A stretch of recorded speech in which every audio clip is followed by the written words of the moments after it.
It's round number 8 of the 2023 Washington, D.C. Region Virtual Racing League, this time from Mid-Ohio Sports Car Course. This track, 2.2 miles, 13 corners. It's fast, it's flowing, and it's the perfect host to this next round of racing with the Toyota GR86 Cup car. Hi, everybody. I'm Kyle Heyer, joined by Finney and DeCuna for our 8th round of the season. Finney, welcome aboard. This is going to be a fun one. This is a racetrack that I think will race very, very well with this touring car style GR86. Yeah, especially too considering the updates that this car has gotten. Last week, these guys put on a really good show. They're able to be confident on the brakes, and you're going to need to be confident on the brakes here because there's some tricky corners, and if you don't get them quite right, you're going to go flying off in the grass and end your race pretty early. You're looking at one of them. That's turn number 4 at the end of the back straightaway. That will lead into an area they call China Beach. You find yourself off there, you're going to need a plane ticket to get back on the racetrack. That's how far away you'll be from the racing line. It's a really neat racetrack, of course. It is a classic American road course, originally constructed in the 1960s. Lexington, Ohio, population 5,000. There it is, constructed in 1962, and fundamentally has changed zero since it was constructed. And this track surface here, notoriously slick during rainy or wet conditions, and it's slick in the dry as well. The good news is, not raining today, and they're repaving the racetrack in the real world, which is good news for basically everybody. And today the weather is absolutely gorgeous here, but the track temperature pretty hot, 111 degrees Fahrenheit, Finian, as we get into qualifying. Yeah, not too surprising to hear that this track hasn't really changed a whole lot since its inception. I mean, it's one of those philosophies, if it ain't broke, don't fix it. And it puts on a really good show, and it really tests the ability for drivers to be right on the edge of grip, flowing and connecting corners together to make a good lap time in. And speaking of getting a good lap time in, we're already in qualifying. And no one's laid down a lap time just yet. DJ Alessandrini, this is his home track out of the Cleveland, Ohio area, entering turn number 1 in the number 61. And it looks like he's kicking off the first of his flying laps. He'll be a hard one to beat tonight. Some other drivers we know are going to be good. Rob Casera is back here this week in the 177.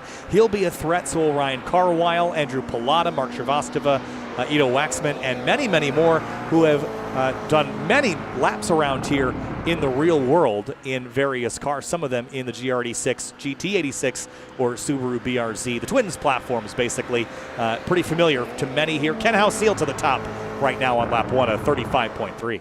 Yeah, you can see all the times popping up on the timing sheets as the first set of drivers are coming across to put their times down. It looks like Ken House-Seal, as you mentioned, is going to be the driver to be up on top at first.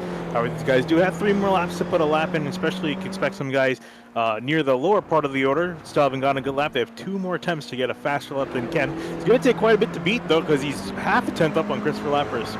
There's Louis Alessi, the number 43, leaving the keyhole down there. That's turn number 2, and it is, you can see the elevation here. You kind of rise into it, but then the track falls away at the apex, and so you're kind of chasing the grip down the hill. It is a 180-degree corner that leads you down here into turns 4 and 5. The crest at 5, the track drops away again. They call that corner madness, and we're going to see definitely some 2 and 3 wide. We will not be starting on the back straightaway, unfortunately, how you normally would start a race. We'll be starting over on the front straightaway by the pit straight for our 3 races tonight. We'll have a 10-minute, a 10-minute, and a 15-minute heat race on tap for you this evening as Alessandrini comes across the line, P2 in the number 61. Christopher Lapras in the 21 car goes 3rd quickest. A good start to his night. Morgan Burkhardt, P4. Yeah, we'll see if Burkhardt can try to get a little bit up. We've seen him definitely go toe-to-toe with Alessandrini and House-Seal this season. I mean, he is pretty much up there at the moment. Robert Casera has come across the line. He's jumped up to 3rd place now in his last trip across the line. Other drivers to keep an eye on. Ido Waxman, I mentioned before. He's pretty talented, and we'll see him at another one of his local tracks jump up to see how high he will go. That time through a 138.439, maybe still warming up to some of the changes that this car has to offer, and that was an off-track that lap, so that will not count. Well, again, like we mentioned, he has 2 more attempts to get a solid qualifying time down, though time is ticking. These guys got less than 5 minutes to put a solid time down. Now, last week we raced at Detroit Grand Prix Belle Isle. Now, that was an interesting racetrack because it was a street course, but this car has seen some changes. Last week it got its Season 2 of 2023 build update, and it drastically improved the performance, at least in my opinion, of this car on the brakes. So it should be a lot of fun to watch people daring each other off into turn 4. It's just so much more predictable than it was prior. I think we're going to see a lot better quality racing from here on out this season. It's not going to snap around on you. It still will bite you, don't get me wrong. You see it there, Shrivastava slipping and sliding down madness, but I think it's a lot more controllable than it was prior to that build update a few weeks ago. You see Shirosova just trying to drift there. Did I say it was more controllable? Because Shirosova is showing us that right now. He's put, and this is on slick tires too, by the way. Yeah, doing a great job keeping it under control. You see, he didn't even lose grip. Was trying to get the car sideways, and it was getting back under control by itself. So, just showing you there how much more controllable this car is. Look at it, he's really trying. Man, what a display of car control at the very least as he heads into the final complex here and into pit lane and finds himself in the grass just a touch. Morgan Burkhardt up to P3, a strong third lap for him, a 1:35.657. That puts him in P3 behind Alessandrini and Housefield. And Rob Casera, Lapras, Patry, Leader, Treacle, Taggart, and Jack Chrissy wrap up the rest of your top 10. Then Travastova and Colin Daner are the rest of your top 12. Surprising to maybe find Giancarlo Schooler down in 17th place. We know paired up with his teammate of Morgan Burkhardt. It's a bit surprising to see Schooler so far down the order, Finian, but 3 heat races and an 8-car invert in that second race means we got a lot of racing on our hands tonight, albeit for some short distances.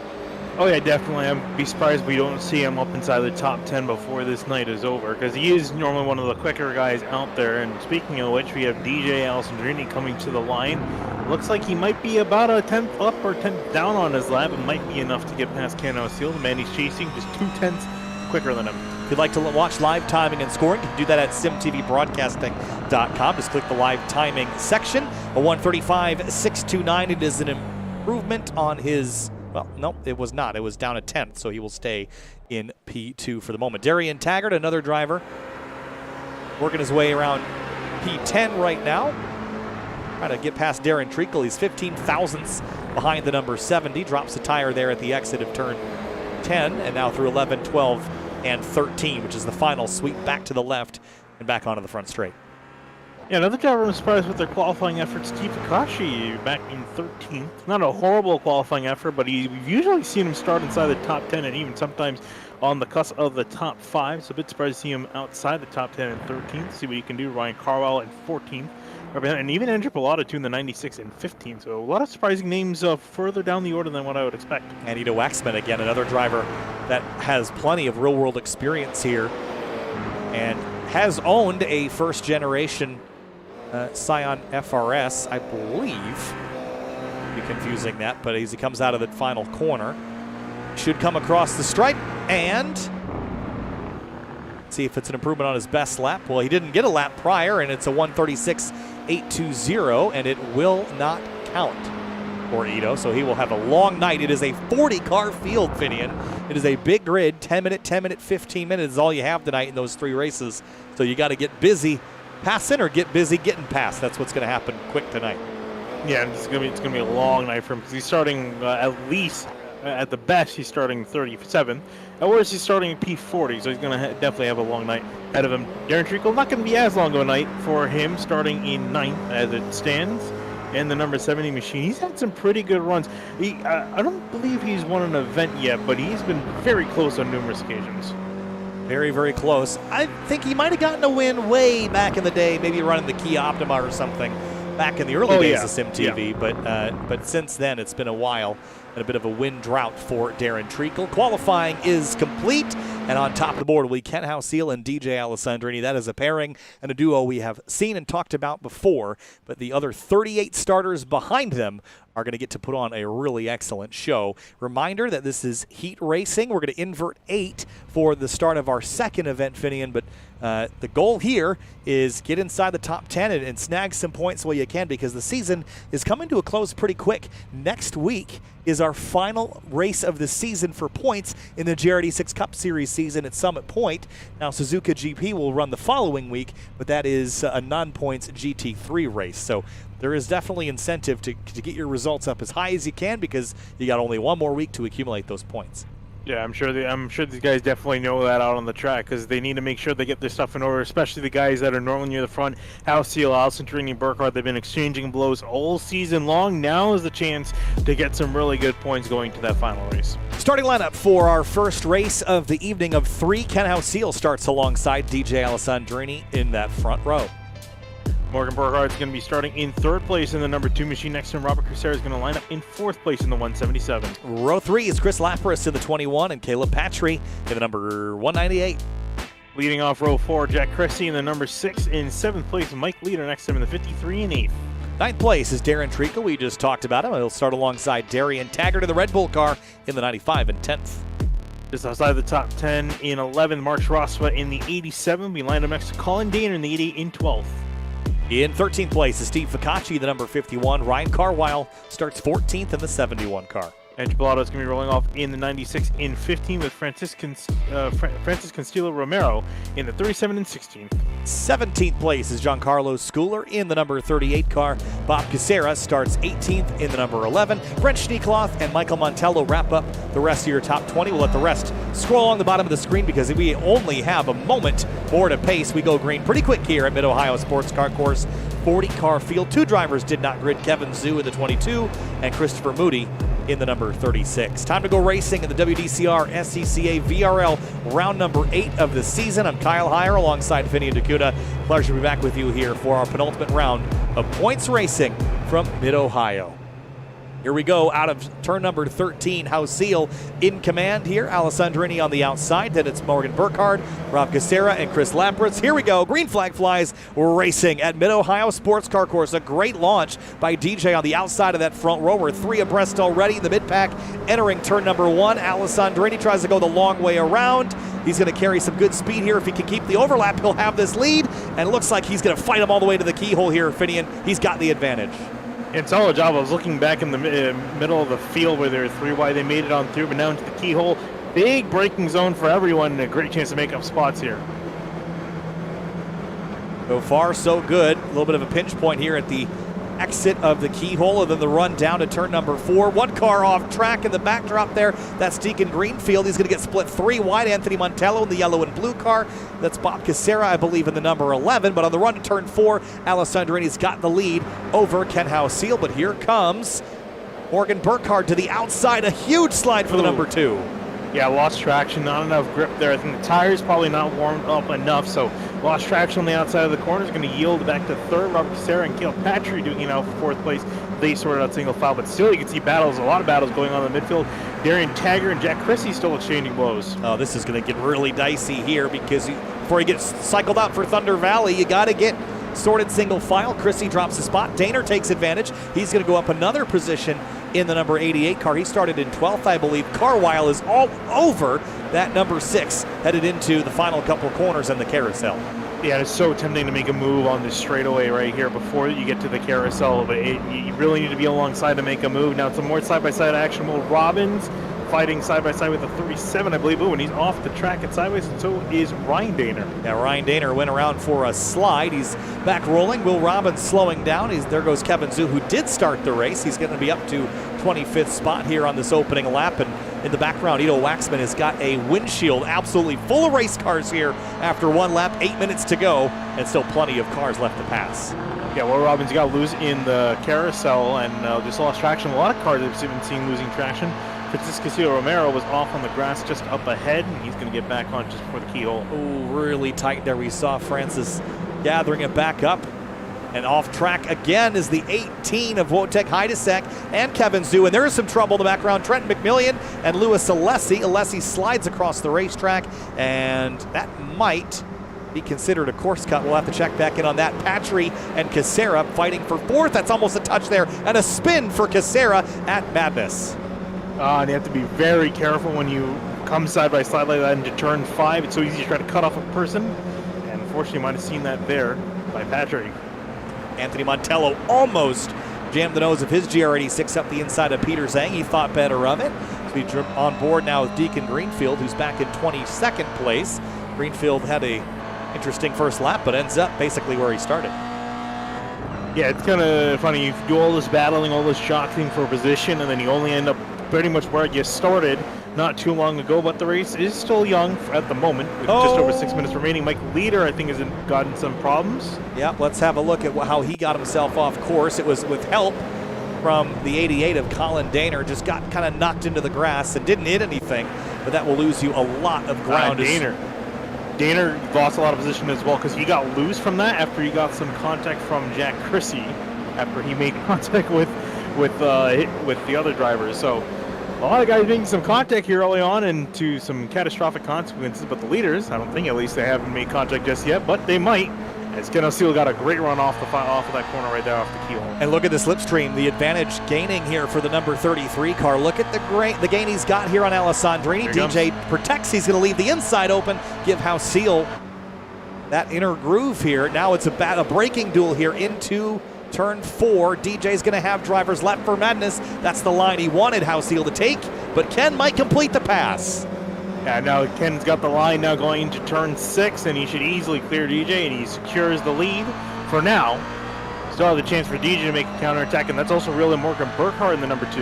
Yeah, Morgan is the wild card here again, not willing to necessarily play the role that Ken and DJ want to play. He's going to be working to help get his teammate Caleb Patry back in the mix. He's back about 7-8 car lengths here as we head into turn number 10, but a really frantic fight here amongst these front 3, Finian. Half the race left to go, 5 minutes. Ooh, Andrew Plot is being swarmed, almost taking 3 wide here on the last part of the lap. As being fought by Rob Cusero, who's trying to get past him, and Brendan, the number 16, trying to also poke his nose. They're almost 3 wide. It's definitely not going to work. This track's barely wide enough for 3 wide. Do it in certain places, but it's not necessarily advantageous. Peter Zhang and the 28 car, the Not Fast Motorsports crew, started 24th up to 19th. It has Bob Cusera right ahead of him, a little uneasy looking into turn 1, bouncing around, slipping and sliding. Yeah, I was going to say, I've noticed that a lot going through the Euro. A lot of guys have been very loose on the exit and been losing quite a few spots due to that. Bit of a compression here into turn 2, and then the track falls away. You lose grip on exit. Really common to drop a tire in the dirt. I got to ride around this track in 2020 with DJ and his GLTC car. And it was fascinating because we were in the rain on street tires, and the lack of grip is honestly shocking. And then pair that with the number of ruts that drivers put in outside of the curbing at the exit of the keyhole. There might have been a rut that was 18 inches deep, but if you went off track there, it was game over. You were going into the weeds there. So here's Steve Ficacci trying to move forward on the inside of Giancarlo Schooler.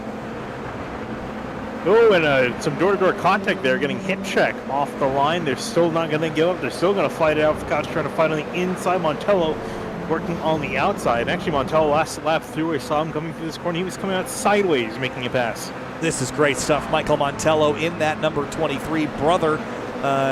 His brother is a couple spots behind him. That's Anthony Montello, who is in. Oh, Montello actually just got hit off the line a little bit by Colin Danner. Whoa, cars, Greg Ginsburg. No, who is that? Ginsburg. It is Ginsburg. Sideways, and absolutely nowhere for him to go. I'm just amazed no one hit him. That's very impressive. They all managed to split him. He was lapped down. He came out on the track off of pit lane last lap through, I think, cold tire, spun in front of some of the leading cars. Everyone do a fantastic job splitting him. That was really impressive. And there goes Anthony Montello in the blue and yellow car we were talking about a minute ago. He was absolutely moments away from clobbering Greg Ginsburg. There's that Lazy Rocket Vinyl car. Good looking car tonight, isn't it? Oh, yeah. Up and about to make a pass there. I think he's working alongside that. It's Kevin Zhu that he's working on. About to trade some anime for some yellow and blue vinyl on that Lazy Rocket car. It's a little bit of side by side. Sorry, that is Jameson Huffman, not Kevin Zhu. Ah. 2 minutes and 30 seconds to go. Where are the leaders? They're heading down the backstretch here into turn number 9, and Alessandrini is very close, but they've got some more traffic to contend with here. That's Louis Alessi. Want to talk about traffic? Looking behind Ryan Carwell, he's got a huge train full of cars all following him through the second sector. Where's Carwile at? Back in 8th. 8th place. Oh, man. It was a little bit more congested before, and a little bit of a split from Michael Montello to Ficacci. So 2 laps to go this time through with 1 minute and 50 seconds remaining. O'Seal leads Alessandrini, leads Burkhardt, Patry, Lapras here top 5. And then you mentioned that battle for 8th, and it is getting spicy here because here comes Giancarlo Schooler, Darren Treacle, and Steve Ficacci that want into this mix. They were talking about Schooler starting back in 17th, trying to move himself up 7, now maybe 8 spots. We can get past Mark Shrivastava in the Carvana car, but Shrivastava gets a great run off of turn 1. There you see School now looking to the right side of the track. On the brakes a little bit later, but didn't have a hole to squeeze into. Fakachi trying to protect from Treacle on the outside of the keyhole, but a much better exit there for the 70 as they leave, and you see the headlights flashing on Schooler's car, but to no avail. Yeah, trying to make a move, trying to find where he can make a move because time is now starting to run out for these guys. Lap and a half remaining in this race, and there you see Treacle and Fakachi side by side. Into China Beach they go. Who's going to win it? I'm going to say Fakachi gets a great run now to turn 5. Good scraps here. Michael Montello gets a fender in, a little bit of slipping and sliding from Rob Casera over the crest. Another big moment there. He's had trouble with that particular section of track tonight, and he's going to get some help now from Mike Leader. Peter Zhang, Bob Casera teaming up on that number 177. They smell blood in the water. Oh, another guy that smells blood in the water is DJ Alessandrini all over the back of Ken Alceel as they coming to the white flag this time by. Final corner for the race leaders. White flag, one more lap to go here from Mid-Ohio. And Alessandrini, he has won here before in grassroots racing.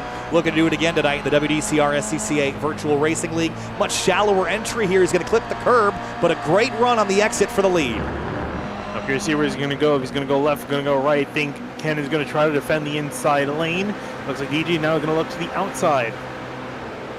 Much better braking for Alessandrini, but the crossover here on the exit, I think, is what he's planning for. Here it is, but Ken got a fantastic run.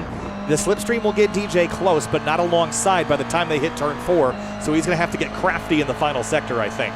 Unless he goes for a giant dive, it could be possible here, depending on the run he gets now coming up to the corner. If he's going to risk it, too, considering it's only race 1. Still a little ways back. Look at the braking, though. Much better than Hauseal. A little bit later on the brakes now over the crest here at Madness. Hauseal's got the advantage. And DJ can't be too aggressive because he's got Burkhardt and Patry right behind him. Yeah, I see DJ trying to focus on the exits a little bit more than Ken Hauseal, but Hauseal, he's been getting such a good run into the corners. DJ can't fight it. There's a great run at the exit of 9. French Schneekloth with an issue much deeper in the field. We're going to stay up front here and focused on this lead because DJ sees the advantage. He just needs to get alongside. He's running out of corners to do it. Ken Hauseal got by DJ Alessandrini early on. He's held on since. One more corner left for these two. Ooh. Slip and slide from DJ. Burkhardt's ready to pounce. Checkered flag, though. It's going to be Ken Hauseal over Alessandrini. Burkhardt, Patry, and Lapras at the checkered flag here for race number 1. Oh, very close in the top 5, all nose to tail coming to the line. As the rest of the order sorts themselves out, here's that battle we were looking at earlier on. They kind of somewhat sort themselves out. Steve Fakachi near the wall trying to defend his position. So pretty frantic end to that one, but Hauseal was able to hang on before we have the session turn over. Here's a quick look at the race results. Hauseal, Alessandrini, Burkhardt, Patry, and Lapras, your top 5. Taggart up to 7th. Shrivastava and Schooler wrapping up your top 10 here, Finn, as we look down the list. Yeah, looking further back, a lot of also notable names. I'm trying to see who did the worst. Rob Casera back in 17th after starting in 4th. Not a particularly good race 1 for him. Again, he has 2 more races to try to bounce back. And Ito Waxman up to 21st. A good climb for him despite the lack of qualifying time recorded. And down at the bottom, it looks like Ginsberg and Francis Castillo-Romero had the biggest issues of all. The invert, though, will go to Ryan Carwile. He will start on the front row for race number 2 alongside Darian Taggart. It's a pretty stout combination up front there, Finian. I think they got a good shot at winning this thing. Oh, definitely. And Ryan Carwile, too, of note, he started in 14th, so he drove up 6 spots to get the 8th and transfer, or invert spot, I should say. And we'll be starting, as you mentioned, on pole for race number 2. I think he has a chance of running away again, though he's got some decent competition in behind. It's really a matter, can Alessandrini and Hauseal, and Burkhardt for that matter, work their way through some traffic. We'll head down to the racetrack once again here in a moment, and we're seeing Lapras. That Lapras car, I think, could be one to beat as well, and that number 21 going to start in 4th. Caleb Patry potentially as well, Morgan Burkhardt. 5th and 6th, that's pretty far back to get done in 10 minutes, but we've seen crazier than that. We'll keep our eyes on Fakachi as well, just outside the top 10. We know he's capable of a podium result, but didn't have the pace in qualifying to get up into the mix. But this is going to be a really interesting race. Just like I was at Circuit of the Americas for the opening round of my in-person commentating season, and we invert the field to a random number, and when I saw the invert list, I go, you know what, I think those guys can hang on. And that's how I feel about this race too. Carwile and Taggart both have pace, just haven't had the clean track to do something with it. Yeah, they've been stuck in traffic, and also the traffic that they're with were separated from the leaders. So I think if they can get a decent start, they have a chance. They really just have to lock onto that leading pack and make sure that they don't get away. We're waiting for the rest of the field to grid up to go racing for the second time here at Mid-Ohio Sports Car Course. And then, of course, we'll have our third and final race of the night. That will happen in a 15-minute duration, so a little bit longer. But about 7 laps is what we're aiming for here again in this one, in this 10-minute race. Field is rolling now, and again, the hot track temperature means it's pretty slick out there, but we didn't see a lot of incidents in that first race. We saw a handful of small ones, but thankfully nothing big. Hopefully it stays that way. And Taggart in particular, I think, really has a shot at driving away with this if he can just get clear. Yeah, we'll see really who is going to get clear, or if even the leaders make a mistake. We've seen that before. You think, oh, they're going to run away with it, and all of a sudden a big mistake in the first few corners, and they're back down the order. We'll see what they do with a very slow crawl to the start. Here we go, final corner. And green flag flies. We're racing at Mid-Ohio. Wide immediately for the lead. And this is going to be interesting heading off into turn 1. Oh boy, 1 car off. It's the 6th car. He impacts the concrete. Chrissy to the middle, and he takes the lead away. Middle 3 wide, splits the difference. Jack Chrissy from 3rd to the lead in 1 corner. That was a very impressive move, very aggressive, was able to get it done. Darren Taggart that was saying, come back here. Going to try to look to the outside into the keyhole. Oh, he's got overlap here. Caleb Patry fills the gap to the inside as everyone else heads into the keyhole. A little bit 3 wide. Colin Dater in the middle. Carl off into the grass and gravel. You see him right there on the left-hand side of the screen, still trying to get back on. And he will. He's going to drop way down the order. Oh, a little bit of bumping and banging as the Michael Montello car ends up all over the place as Patry on the inside of Taggart, and Alessandrini's to 4th. Don't know how he did that, but he's back up inside the top 5 in a half a lap. He used the chaos to get to his advantage and able to move up a spot or 2 and actually really up 3. Looking to get 4th if he can get past Taggart and actually trying to get past Patry as well. Darian Taggart trying to cling to 2nd place. He will shut the door on Patry as there's Hausiel and Burkhardt that are side by side behind. Over the crest. They were leading on each other a few corners ago before that, and it looks like Burkhardt's going to win in that exchange. DJ Alessandrini looking inside, almost thought of sneaking the nose through Patry. All right, so Christie is through to the lead. Taggart's to 2nd. Then it's Patry, Alessandrini, and Lapras, 3, 4, and 5. And Burkhardt, Hausiel, Schooler, Shrivastava, and Steve Ficacci. A little bit of contact I hear in the background, and I think we're going to get through lap 1 with minor contact here and there throughout the field. I'm genuinely surprised because it looked like we were going to have a lot more incidents heading off into turn 1 with how chaotic they were. Mike Leader leaves a big hole open for Peter Zhang and opened the door now for more drivers. Whoa! And Zhang and Kucera made contact as Zhang was really loose on the exit. Well, he got it back under control, albeit after going for a ride and airborne there for a moment, taking the GR86 off-roading. There's Ito Waxman. Whoa, there are some more drivers. There goes one. Richard Sawicki around for a loop at the exit of the keyhole. Yeah, Sawicki had a problem early in race number 1, I think on lap 1 as well, so it's not been a good night for the 528. Through turns 4 and 5, a little bit of side-by-side. That's Anthony Montello in 18th place. And Deacon Greenfield, I think, was the driver that just snuck on by. Whoa, big slide there. As Kucera now has a look at the 268 of Montello. Yeah, Kevin Zhu is on pass now. Kucera on the attack. After struggling in race 1, even race 2, it's not been particularly good. As dropped 3 spots. Looking at Ryan Carwile trying to recover from a chaotic start. Yeah, that was dropping 22 spots from the pole. Not what he was looking for, and there's some trouble here at the exit of turn number 6. That's Albert No that is involved. Andrew Wozencroft as well, and here's how they came together. Wozencroft in the 80. Ooh, there was all 3 cars involved there, and they just kind of pile drove each other into the fence. Yeah, solid contact from all 3 cars. Yeah, I think you see the 56 get off the bumper of the 181, and then there's where the rest of the damage occurred. So out front, it's Jack Chrissy, leads by 7/10.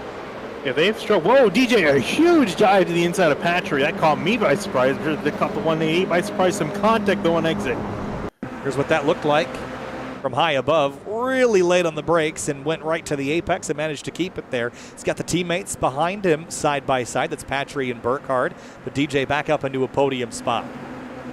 Yeah, looks like Burkhardt is going to overtake Patry, and here comes Christopher Laffers trying to join the party. Going to try to look up the inside as well. Almost went into him. It is going to go into him. Solid contact, more contact into turn 5. Oh, that was just definitely elbows out racing there. I pushed you, you pushed me. And going to do the same again here, maybe at the exit of turn number 6. We're going to hit another Delta Sport car. That's Giancarlo Schooler. Now let's Schooler. Talk about him. Started in 17th, finished in race 1, finished 10th. Now up into 7th, trying to make it 6th as he gets bullied out by Christopher Lappers. And Kennel Steele is also going to snake his way on through. Look at Travasova to the inside. Opportunistic move there. He gets squeezed into the grass, and then the Armco quickly approaches. There's some grass there, then it funnels you down. And Travasova up to 9th place, past Ficacci. And whoa! Lappers almost around. Kennel Steele trying to get on past in the carousel. Oof, this is getting really racy here midfield. 5 minutes to go as Alessandretti pops out on line on Taggart. Taggart does not give him the spot. They're gaining ground here on Chrissy, so we could see that move here soon as the 33 under fire now from Lapras of the 21. These guys are flirting with inches into some of these corners. Driver's really not giving an inch. DJ Alessandrini going for a yard as he dives it down into the keel. Again, he really loves this corner, doesn't he? Yeah, he's very, very good at it, and he's gotten the pass done on Darian Taggart in the 95. But Taggart's not done yet. He's got a great run on him on through this straightaway. Nowhere for him to go. I mean, he has to go to the outside, which could work for him if he can hold on to turn 5. He's gonna, well, I thought he was gonna push DJ. He did do that, but not enough momentum to get back by. But the outside isn't a bad line there. You just really risk yourself getting hit.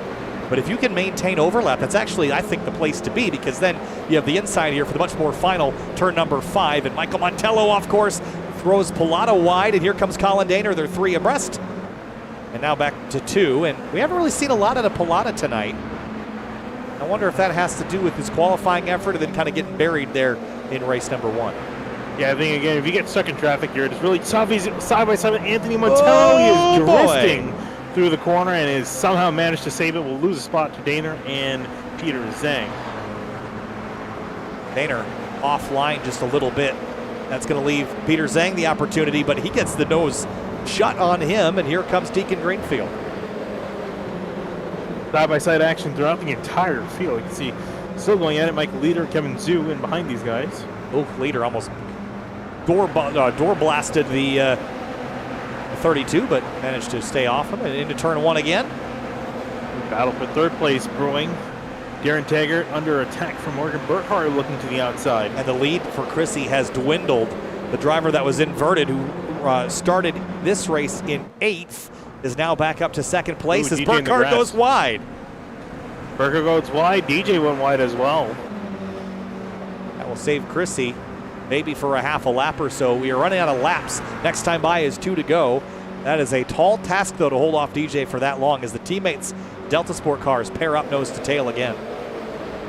Well, DJ kind of has to be a little careful of the moves he makes because he's got Taggart breathing right down his neck as well. So if it's not Chrissy that gets Alstrini, it could be Taggart. He could have it pose himself as a fight here, or even Burkhardt or Patrick that can catch up in time. We'll see how patient DJ is. He's there right now. Chrissy goes defensive and gets good runs off the corner. Well, those two things are hard to do at the same time, but if he can do that, he might be able to cling on to this here. But 2 laps is a long time to have this guy behind you. Especially with the back straightaway posing a looming threat with the slipstream, although DJ doesn't look like he doesn't even need the slipstream. Going to try to look to the inside now as the 6 of Chrissy makes a mistake in the carousel. Chrissy has the line, though, on the exit of the final corner. They're side-by-side still down the front straightaway. Well, he'll leave the space for DJ, but that will bring Darian Taggart back in, who's probably going to turn underneath, but he sees the 6 a little bit slow. Which line do you pick now heading up to the keyhole? You know DJ's probably going to win this fight, but Taggart is ready to pounce on whoever loses. Oh, DJ's definitely going to win this fight. You've seen the lunge. Ooh, Taggart going to almost give a bit of a bump to DJ. Actually, DJ didn't dive as much as I would have thought. Taggart and Chrissy door to door. Oh, here we go. This could be a 3-wide battle down the back straightaway here, depending on where these guys go. I think Chris is going to try to make sure the 95 doesn't poke his nose out. This is fantastic racing. Give me Mid-Ohio and 200 horsepower cars any day of the week. This is absolutely phenomenal. Doesn't necessarily race great with bigger cars, but here we go. Here comes Taggart to the inside of DJ into turn 4. Not the overlap he needs, but Chrissy trying to hang tough on the outside. Burkhardt and Patry, the Delta Sport cars, flanking over the crest. DJ tries to run away. Battle for second is on. Chrissy keeps it for now. Yeah, he held on to it. Taggart, I think he thought about making a move down into turn 4, but just didn't feel confident enough. Didn't want to take out his competition. Whoa! Ooh, Morgan Burkhardt looked like he was about to take out his competition with that poke. Oh, Patry slipped there just a little bit. Houseal's going to take advantage of it. Look at the run over the crest at turn 9. And behind them, Lapras and Ficacci are nose to tail with another Delta Sport teammate. That one, Giancarlo Schooler, but we're coming to the white flag next time by. Does anybody have anything for DJ? I think not. He has been so quick tonight. I think if Chrissy can get a decent run through these next few corners, he might have a shot at him on the back straight, but like you mentioned, white flag in the air this time by. One more lap to go. 1, 2, 3, 4, 5, 6 cars in that lead group. Then it's Lapras in 7th, Ficacci 8th. This battle could still formulate here as Shrivastava has Giancarlo Schooler squarely in the crosshairs here. Move for second. Darren Taggart's got a great run on Jack Chrissy. He's going to look to the left-hand side of the track. Down into turn 2 they go. I don't know about that. I don't like the outside of Keyhole. Here comes Burkhardt. Yeah, like you mentioned, that opened the door up for Burkhardt. Now to look to the inside, but now those two are going to be slipstreaming. Now you see Chrissy jump to the right side to give some slipstream to the two. Well, I don't know about the first part of that move, but the second move is better. But now Burkhardt's going to push Jack Chrissy clear of Darian Taggart. So the teamwork there is going to leave Taggart without a position, but he's going to break on the outside here into turn 4. The leader is gone. The second place battle is certainly hot. And Ken Houseel inside the top 5 looking for more. Chrissy's on understeer heading through turn 5. Let's open the door. Burkhardt can't quite make a dive on through, and like you mentioned, it stacked all of them up and behind. Watch Ken here. Is he going to sit behind or try to dive up underneath at turn 9? He's going to break, turn in later, and build the run for the... Oh, Chrissy through the corner is going to overshoot Burkhardt, charging on through with WDCR Taggart, and Houseel narrowly squeezing by. Well, he's going to push Taggart through and pick up another one. Patry now side by side with Jack Chrissy, and he's got him. Patry is through to 5th place. And in this lap alone, DJ gained 2 seconds, but it was starting in 8th place. Back through the pack, back to the victory lane again for the second time today. DJ Alessandrini gets it done. Burkhardt, Taggart, Houseel, Patry as they sort it. That was a phenomenal race at Mid-Ohio Sports Car Course, Finney. That's what we love to see. That is exactly what you like to see there in that race there. DJ fought for that lead and victory hard. Morgan Burkhardt, Taggart, Houseel, Patry, your top 5 in that. So, Houseel will start this final race in P4, and you worry about that because with Alessandrini up front, could he just run away like he did in the last lap of this race? You have to keep him at bay like we saw with Morgan Burkhardt at times early in the season. If you let him get clear, he's gone. I mean, he is with some pretty quick company with the 2 Morgan Burkhardt and the 33 Ken Houseel all inside that top 4. Even you can throw Patry into the mix in 5th. So I think they have a chance of chasing back after him. Darren Treacle, disappointing for him, finishing all the way back in, is that right? Back in 10th? Treacle in 11th, yep. Louis Alessi down in 25th place. Greg Ginsberg up to 30th in this one after race 1. Ito Waxman, not a good run for him, neither for Sawicki, Wozencroft, or Vorodady involved in that collision at the exit of turn number 6. All right, with that, we got a short warm-up. We get to kind of go back over a couple of moments. In particular, I wanted to go back and watch the start of race number 2 because that was where Jack Chrissy really got the best launch of anybody. We should probably watch this from his onboard, Finian. I'm going to go back even further. He had this right from the drop. It was right as the green, because I mentioned these guys going really slow on the pace lap, and they see right there got a little bit of a better jump. Obviously, he didn't get penalized for it because he would have had to serve a black flag. No, it was definitely not a jump. He didn't jump it. He just got a really good run. And then look at this into turn 1. That's crazy. And then basically played chicken with Darren Taggart and Ryan Carlisle and able to squeeze through. And even behind them, you see 3 wide for 3rd place and 3 wide for 6th place or 7th place as well. I want to go back and watch Ken Houseel's on board because he almost got squeezed into the fence. It was a pretty wild start for him in that number 33 machine. Once I can find him on the timing and scoring screen, let's see what he saw. He's got Delta Sport car to the inside. He's got the right side tires in the grass. Right there, gets pinched and almost hits the wall. That was incredible that he walked away. And then right here, discretion's better part of valor there. Just lifts and lets Lapros wash out. But that was almost about to be disaster. Yeah, you have to know when to fight, you have to know when to lift. That's the key part of being a racer. You even get almost tossed into the bridge there. Yeah, and everyone was jockeying for a spot. And again, I want to go back and highlight this, that the 6 did not jump. It was just not a great start by the 71. And then there was the push from the Delta Sport car and Alessandrini that kind of just shoves the 6 car forward. And then the 21 kind of backs out, and that's what creates that stack up into turn number 1. Great job by everyone involved in there to get through in one piece. Yeah, that was a really phenomenal start. And this race in general, fairly clean. I know there were some incidents a little bit further back in lap 1, but we had some great, exciting moments all throughout the field in that one. And again, like I said, give me Mid-Ohio sports car course with 220 horsepower cars. I've seen that formula work time and time and time again, and it works here in iRacing too. We just haven't had a car like this in iRacing lately that was really kind of that formula that I expect to be exciting to watch here at Mid-Ohio. There's something about it. There's just oh yeah, it's like Bathurst and V8 supercars. It just goes together. Yeah, it really does. I mean, this configuration is very much like a club track. I mean, even though it does host national series events, it very much drives like a club track. So when you put cars that are designed to run on a club track on it, it puts on a great show. And we still have one more show to go with a 15-minute race number 3. That's coming up here in just a moment. We'll get regridded again. We will start this race as we finished race number 2 with DJ Alessandrini on the front row. So stick with us here in just a moment. We'll go green for our final race of the evening. Once again, the schedule for the remainder of the series next week, we'll head home for the DC Region SCCA to Summit Point Motorsports Park, or Summit Point Raceway as it's now called, and then we'll follow it up with Suzuka and a non-points race on March 29th with GT3 cars. That'll be a lot of fun as we head down to the racetrack here, Finney, in one final race tonight. Alessandrini and Burkhardt will start on that front row. Yeah, and we'll see what they're going to be able to do. Darren Taggart, Ken Seal starting in row number 2 with Patrick and Chrissy rounding out row number 3. A lot of cars. I would say really any one of those 6 cars that we mentioned has a really good shot at winning this race. And even Darren Taggart, again, had the pace maybe to win the race if he could have kept DJ at bay a little bit longer. But starting in 3rd, I think he'll hold serve pretty well there. Ken Seal is the one that we got to keep our eye on. We know that he's in a pretty fierce fight with Alessandrini, so he's got to get clear of those other 2 cars ahead of him to really put the heat and pressure on that 61. Another look at the weather.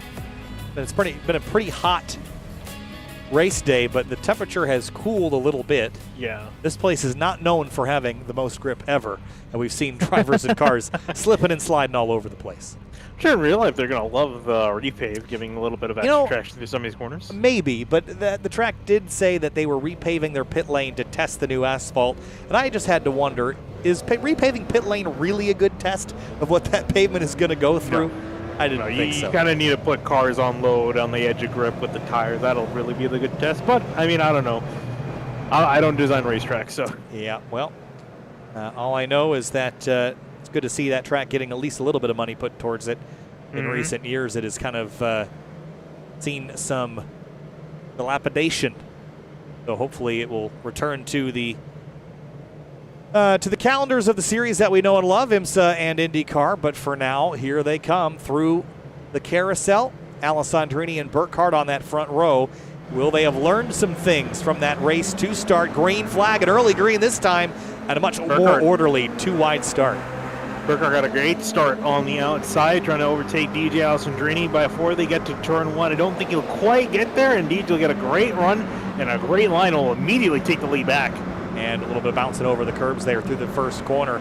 But again, as we've done all 3 races tonight, through turn 1, clean and green, DJ has a 3-car length advantage over Burkhardt. And I think so far so good, Finney. And I know we might see a little bit of dramas here a bit deeper in the field, but impressed. Oh yeah, and we'll see what happens here, because really the big breaking point is going to be turn number 4 after these guys get a huge run down this back straightaway. Yeah, you get up to about 120, 125 miles an hour in these cars. TJ very defensive, but to whom because Burkhardt isn't close enough. Yeah, it'll really be the interesting thing to see here is now a DJ with some clean air and 15 minutes to work with. Burkhardt and company be able to keep toe with him.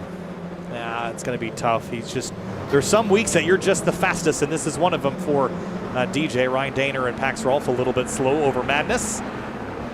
Mark Shrivastava has Andrew Pilata in his sights. In the extra 5 minutes, will we see perhaps a little bit more calm drivers? I don't think so.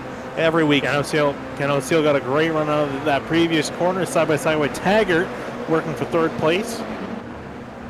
Ooh, Taggart's going to get hit. He lifted, I think, slot in behind Ken, and yes. Patry was not ready for him to lift, as Morgan Burkhardt is hounding DJ Alessandrini for the top spot. Got a great run through the last few corners, and now, as you mentioned, knocking on the door of the 61. I don't think he'll be able to make a move here, but if he can set this up and stay close, has a really good shot on the backstretch. Hit 2 wheels up on the curb, loose through the first corner. And both of them through the grass as well. Jack Chrissy looking at popping out of line. Pilata and Shrivastava resume their scrap for 10th place, and Aaron Treacle getting roughed up from Rob Casera, Michael Montello, and more. On the stretch now, Burkhardt getting a bit of a run on the 61 Alessandrini, but both of them clearly checking out just a little bit of a gap between second and third. Looking at Daner now, Coleman Daner, that is, working side by side with Mark Shrivastava. All right, so here's Burkhardt braking on the outside. It's hard to do a crossover in this section. You're really setting up for madness and turn 6. Morgan will get back in line, but he does seem to have equal, if not a slightly better pace than the 61 out front. How long can he make it last? Yeah, it's going to be the big question now. When will Burkhardt get enough of a run to make a move? There's so many times where you're so close to making a move, but you can't, because otherwise you're going to potentially take out your competitor. Obviously, Burkhardt doesn't want that. And Hauseal back into third place. He is definitely a threat for the win of this race, and DJ knows that. He can't really afford to do too much of a battle with Morgan Burkhardt. But I'm not sure he's going to get the one to decide that. No, definitely not. And now Ken has made up a good amount of time on 2 liters. That last lap through was about 3/10 quicker than them last time. Through turn 1. The extra 5 minutes has calmed down the beginning of this race. We know we're going to see it get more chaotic. Patry pushes Taggart. Jack Christie doesn't look like he's willing to wait around. Caleb Patry saw trying to make a move on Taggart, trying to do the over-under, just trying to cover out Chrissy, who almost poked his nose through and made a pass, but has to settle in line for now. Looking a little bit further on back. Adam Kobach, we haven't really talked about him a lot tonight. Not much of a factor this evening. There's Trent McMillian and Will Robbins that are engaged in this fight for 21st place. Well, almost potentially 3 wide there. Robbins going to make a move because the corner was coming up, or I should say the bend in the straightaway more so than a corner.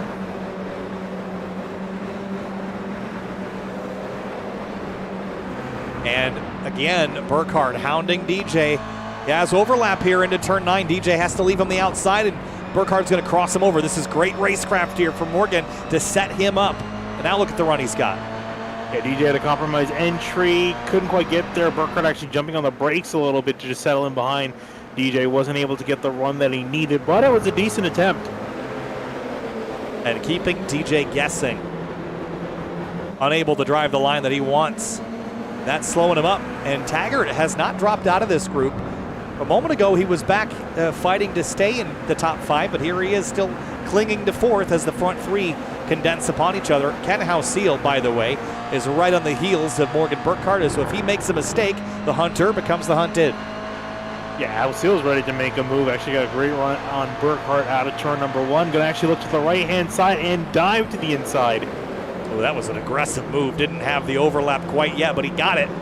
Mid-corner, and now this is where DJ needs these 2 to scrap it for at least a half a lap. That would give DJ the leeway that he needs. And Morgan got a really good exit out of the keyhole.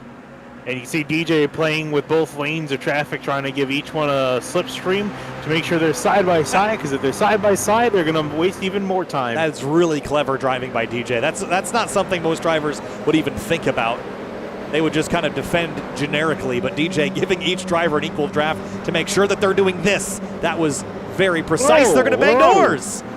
Still banging doors. Burkhardt in the grass. Oh. Going to hip check house seal off. Burkhardt's still out of control. Here comes Tiger trying to take advantage of the mess. Oh, man, this is a hornet's nest for second place. Exactly what DJ wants to see is Burkhardt clings to second place, and Hausiel is just fighting to stay on the podium.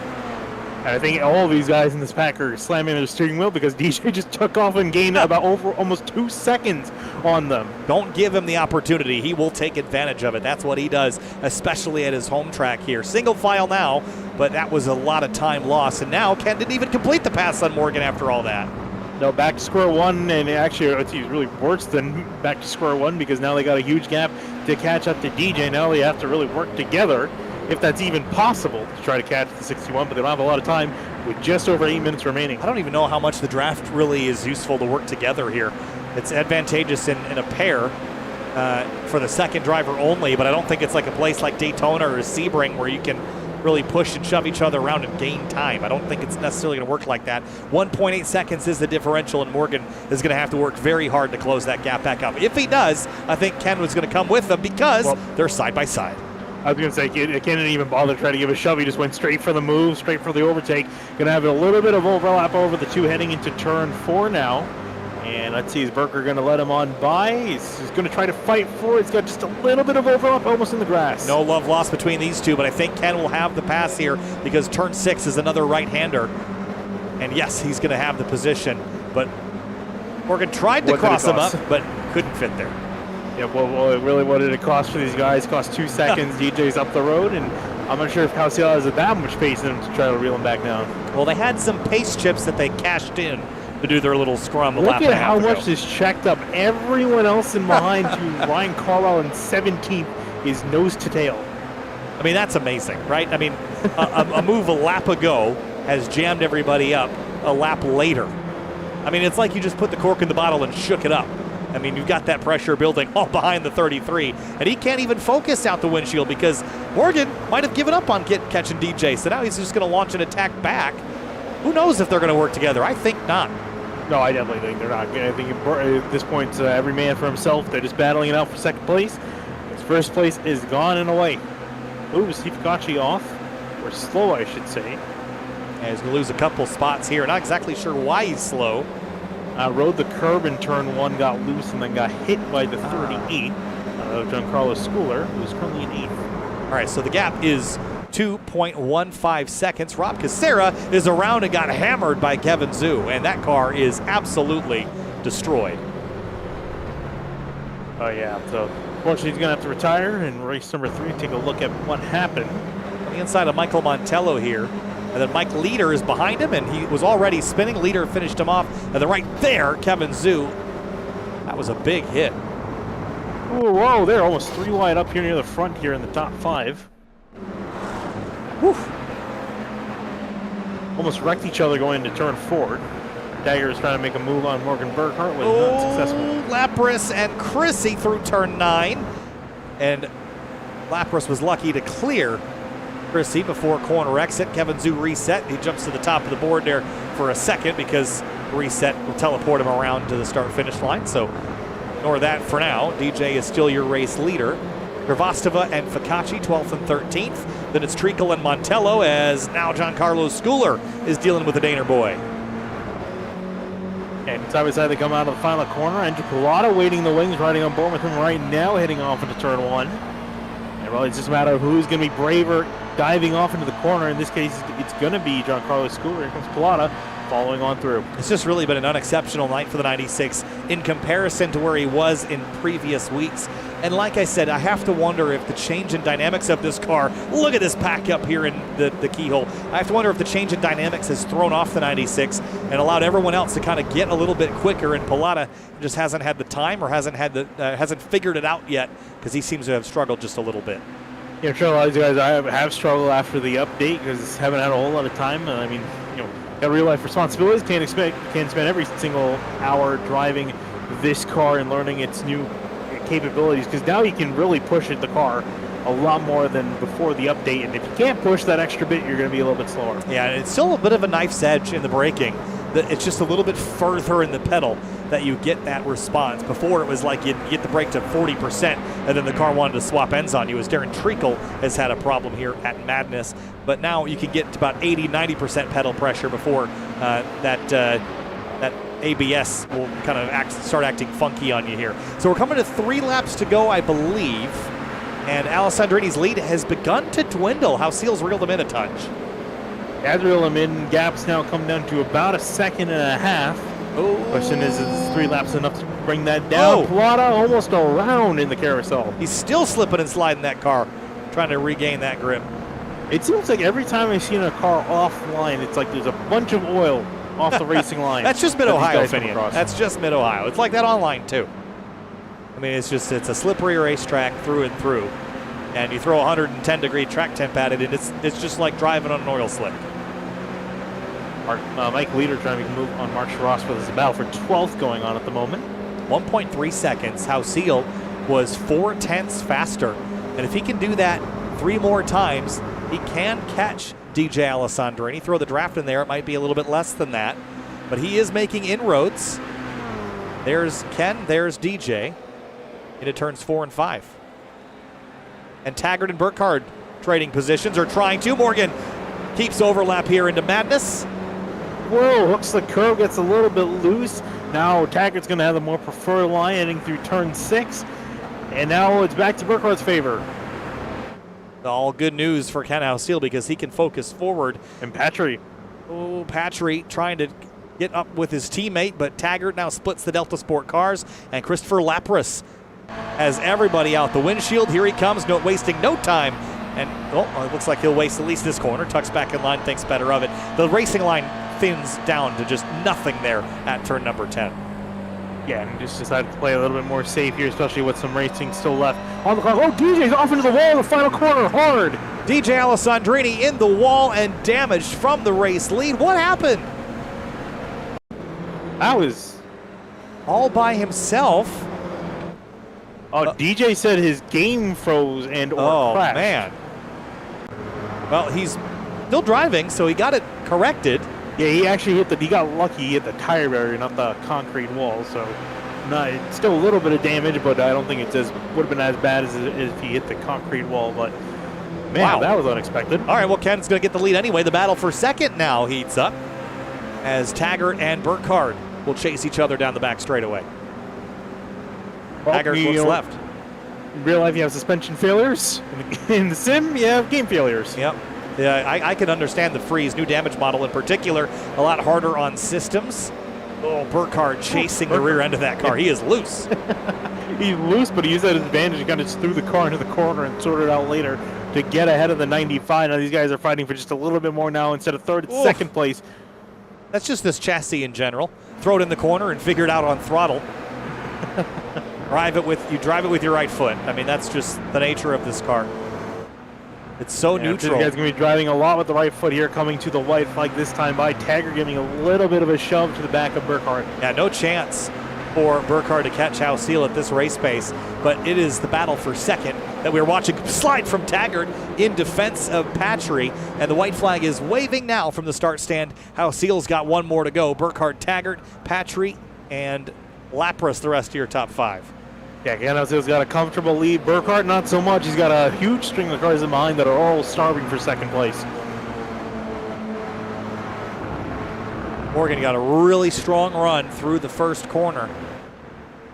But Taggart's going to build up this draft with help from maybe a Delta Sport teammate. And look at Lapras close on the brakes here into the keyhole. Oh, Burkhardt, a little bit of a mistake. He went wide. Taggart going to slip up the inside contact in the middle of the corner. Saw the door open, and he just had to stick the nose down there, but it didn't do him any good. When he lifted, that's going to bring another Delta Sport car through, and Lapras. So Taggart, with that dive up the inside as Morgan slipped, is going to drop him 2 spots. And Caleb Patrick going to play rear gunner. No, it looks like he's going to make a dive on the inside of the 2. He is. Oh, this is going to get very spicy here. 2 teammates door to door. They sort it. Lapras and Taggart, 4th and 5th. Sort out for now. Lapras getting aggressive, bit of a bump to the back of the 198. Colin Daner, another. Look at how many Delta Sport cars there are. Braden Payne here between these two, the 88 and the 38. Schooler in that car, and Steve Ficacci wants past. Whoa. Wants to get past. Might get past at least one of them here as Schooler goes off. Wow. And butt up near the front. Ken House-Seal outlasts the best of the rest. With Alessandrini's hardware issues, Ken House-Seal wins at Mid-Ohio for second place. It's Morgan Burkhardt. He will outlast them. Then it's Patry, Lapras, Taggart, and more. Fakachi spins in the final corner. Gets turned by Dana in the final corner, and Fakachi's going to lose 2 more spots before they come to the line. And Michael Montello has also spun. Was there some assistance here? He was behind Carwile. He disappeared, reappeared, and went around for a loop. Whew. Well, week after week, this series has been putting on a show, and the last 2 weeks in particular have been exceptional. Oh, yeah, it's been some really, really fantastic stuff from this group of guys wheeling these cars around here. Well, let's have a look at our race results for race number 3. It was Ken House-Seal that got it done. Alessandrini led the most laps, finishes in 7th, unfortunately, with that issue. And then it's Burkhardt, Patry, Lapras, Taggart, Chrissy, DJ, Daner, Shrivastava, and Pilata, the remainder of your top 10. Yeah, DJ's going to be really frustrated with this because he basically had that win locked up, but that hardware issue causing him to lose quite a few spots, and his main rival getting the win out of it with Daner, Shrivastava, and Pilata around here at top 10. And we're going to move on down here to 11 through 20. Fakachi sideways to the stripe there, Finian hung on for at least 11th. Yeah, curious if there might be a penalty there. I'm not sure who made contact with who through that final corner, but that knocked him just outside the top 10 with Carwile, Greenfield, Huffman, Montello, Anthony Montello. Richard Sawicki surprisingly coming back for 16th because we saw him sideways in race number 2, so he bounced back with Robbins, John Carlos Schooler, disappointing that back in 18th after looking like he would have a good day. Adam Kovac and Bob Kucera rounding out your top 20. And down the rest of the list here. A couple drivers with some issues early on we didn't get a chance to look at, but exciting race all around. We've got a couple drivers waiting for us. We'll do a 2-for-1 here with Morgan Burkhardt and Caleb Patry, the Delta Sport teammates. Second and third, Morgan. This was a frantic night of racing. Let's start with you, Morgan, in that number 2. It ended with you guys second and third, but there was a couple of times there that you almost had the lead. Take us through your night. Well, it was really different. Everybody was really fast here. I mean, Ken and DJ and everybody else was just kind of on another level in qualifying, so I had to step it up, and was kind of chasing my tail in race 1. Got really loose a couple times. I was struggling with the rear end all night, but kind of just hung there in race 1, tried to see if I could poke some buttons, and then race 2 kind of tried to pick my way through the pack because I wanted to start on the front row next to DJ so that I could give it a shot for race 3, and ended up being able to get there. And then I tried so hard to set it up in race 3, coming into China Beach and then through Madness, and then coming up into Thunder Valley, and I just didn't get the exit that I wanted. And after that, Ken caught me and he passed me, and I made a few too many mistakes, got caught up with Arian, and we started fighting, and then it was say goodbye to Ken and DJ. So, but it was pretty fun though. It really, really hard racing, but clean. Caleb, you were on the podium in race number 3, but had to kind of fight through the middle of the top 10 for most of the evening. Started in 5th, finished in 3rd. Take us through that last couple lap battle there with Chris Lapras and Darian Taggart. Darian was about to pass Morgan, but then made a mistake, and you were able to take advantage of it. Yeah, kind of like Morgan said, everybody was really fast here, so it made it really difficult to pass, and here passing opportunities are pretty slim, so it was, kind of the struggle of trying to, get the run on the guy ahead of you and try to make a move while also keeping the guys behind you, and I think I had like 2 or 3 guys in the train behind me, so it was pretty difficult, but we were having a good, clean, fun, hard race throughout. But I was just kind of waiting, biding my time until I saw somebody either make a move on somebody and I can get a run, or make a mistake, and that's kind of what happened there that last lap. Well, guys, congratulations. It was a fun one to watch. We'll see you next time. Season finale is next week, and that will take place at Summit Point, so we wish you the best of luck there. Thanks, guys. Move on now to Jack Chrissy, who came home in 6th in this race. But, Jack, I want to talk about race number 2, the start of that race. great launch, and you went middle 3 wide and came out the other side as the race leader. Take us through that half lap. It was a wild one.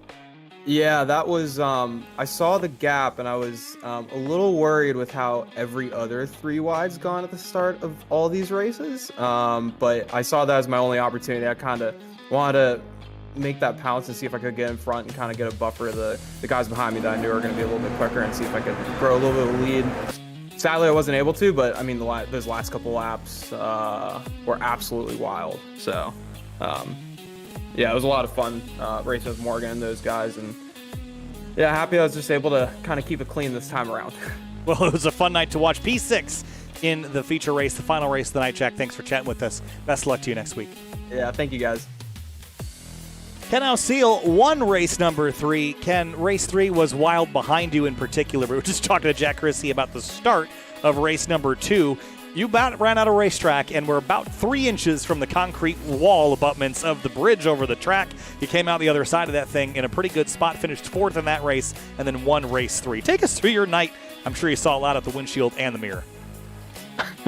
I was just talking to Morgan about the race 2 start. He was apologizing for bumping me, and I'm like, no, man, that was totally on me. That was super aggressive and pretty stupid.